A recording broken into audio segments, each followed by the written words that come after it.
Nobody gave this guy permission. Nobody gave him an invitation. No one said ye are being elevated to a Hollywood filmmaker. In fact, they didn't really want a whole lot to do with his situation. And this character who wrote this book, his name's Robert Rodriguez, and he is one of the most no excuses type of guys out there. And he made El Mariachi with like one camera, one person, one take. He did all these things that you can't do, that people say that's impossible.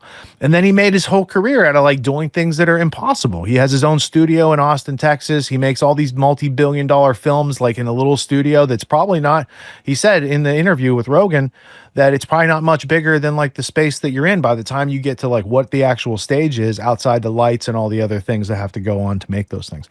So having read this book and found it so useful and instrumental in my early filmmaking days, and also like he had a pretty rough story.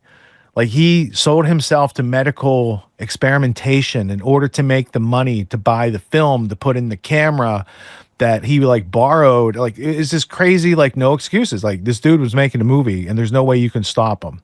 And then he went out and made a whole bunch of other movies that are much more like highly polished and high quality and stuff like that. But you got to go back to like, where did he cut his teeth? He cut his teeth carrying the camera around, like strapping it to him and like doing the thing and knowing how to do all the things because he couldn't afford to hire anybody. Right. So the whole time that he was on Joe Rogan this past week, I thought I don't know if it's one of Joe's best interviews ever. It's probably one of my favorite interviews. Like I was enthralled the whole time. And the other thing was, everything that Robert was talking about through the whole time were like things that we teach people in autonomy about self-reliance, the attitude of gratitude, the optimistic, what can we make of this? How can we be creative? How can we be inventive? How can we get ideas out on the note cards and write them down and make them into things? Because that's how he did his shit, right? This guy has made the Spy Kids. If you guys have kids, your kids have seen Spy Kids. It's like it's a fun type of James Bond movie, and the kids are doing spy stuff, and it's so cool for the family. Like he has all these different franchises and genres that he's been able to just like, I want to go do that, or I want to go do that, or I want to work with these people over here. And he's very affable and humble.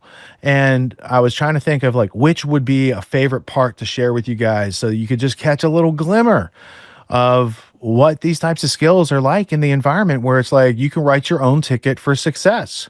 Even if people don't want you to be successful,